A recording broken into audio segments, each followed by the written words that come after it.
expliquer pourquoi la Côte d'Ivoire,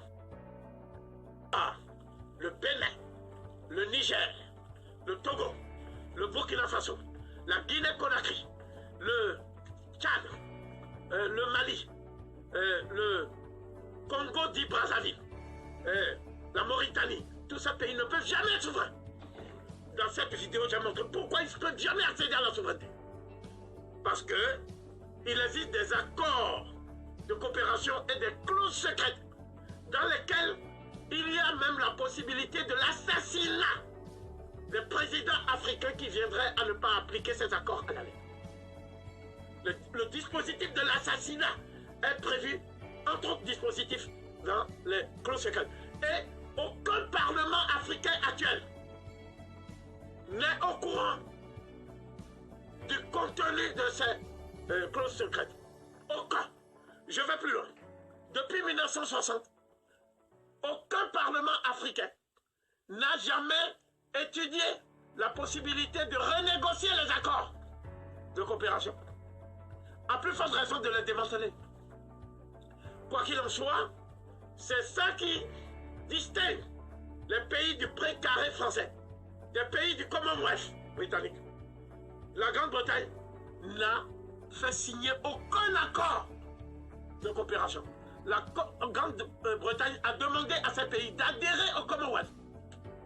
Mais la Grande-Bretagne fait des négociations bilatérales avec ces pays-là pour faire du commerce et maintenir ses intérêts.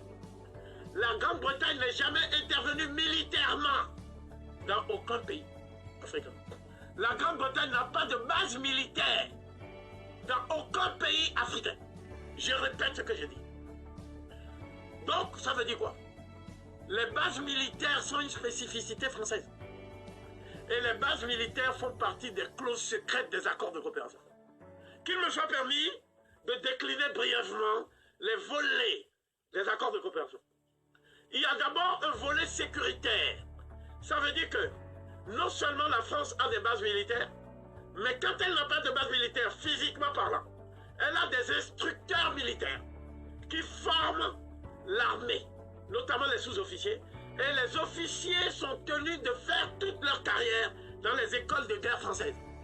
Saint-Cyr, Saint-Mexaman et toutes les écoles de guerre françaises.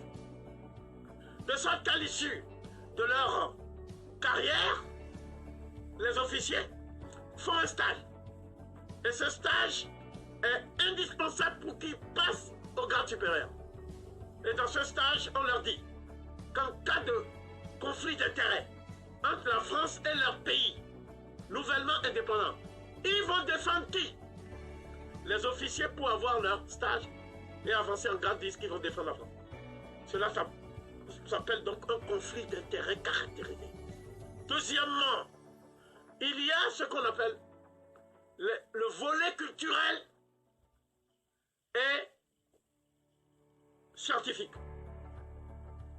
Donc ça, c'est la base, la pierre angulaire de ce qu'on appelle la coopération scientifique et technique.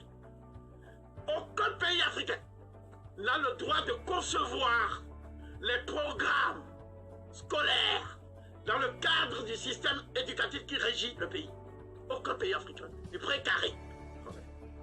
Cela veut dire que c'est la France qui rédige les manuels. Donc ce sont des commissions spécialisées qui se réunissent ici, rue Oudinot, le siège de l'ancien ministère des colonies, pour rédiger. Et c'est une maison d'édition française, Hachette, qui a l'exclusivité de l'édition des 10 manuels. D'autre part, le corps enseignant est encadré par les africanistes français, qui sont, comme je l'ai déjà dit, non seulement scientifiquement incompétents, mais moralement indigents et aussi politiquement douteux. Parce qu'ils sont conseillers des dictatures en Afrique. Tous autant qu'ils sont. Depuis Golidec, en passant par Cornevin, et les gens de Vis et tout ça. C'est des gens qui sont des espions de la France et qui sont des conseillers pour espionner les présidents africains. Troisièmement, nous disons qu'il y a un volet qui est un volet diplomatique. Aucun de ces pays n'a le droit, dans l'enceinte des Nations Unies, à l'ONU, de voter une disposition contraire au vote français. cela entraîne des sanctions immédiates.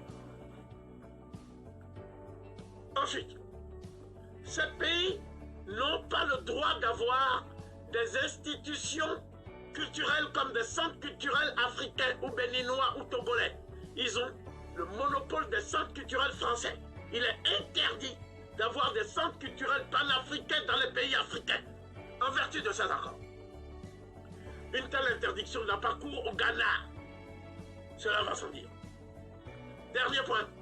Les pays africains n'ont pas le droit d'utiliser les langues nationales africaines. Ils doivent utiliser la langue de l'ancien colonisateur, qui est toujours le nouveau néocolonisateur. Et c'est le français. Donc, on refuse même le bilinguisme. On refuse même qu'une langue africaine puisse être pendant de la langue française. Même dans des pays où il y a déjà une langue qui est parlée par toutes les populations, toutes ethnies confondues, comme la Centrafrique, où on parle, tout le monde parle sango. Donc cela veut dire quoi? Cela veut dire que à la colonisation culturelle, on ajoute la colonisation linguistique. Donc c'est dans ce cadre qu'est née une institution qui n'a pas d'équivalent ailleurs. C'est la francophonie. La francophonie, c'est la France qui a demandé. C'est Michel Debré qui a demandé à 3 hommes, Léopold Sédar Senghor, Amani Diori du Niger et Habib Bourguiba de Tunisie, de dire qu'ils veulent la francophonie alors que c'est la France elle-même qui veut.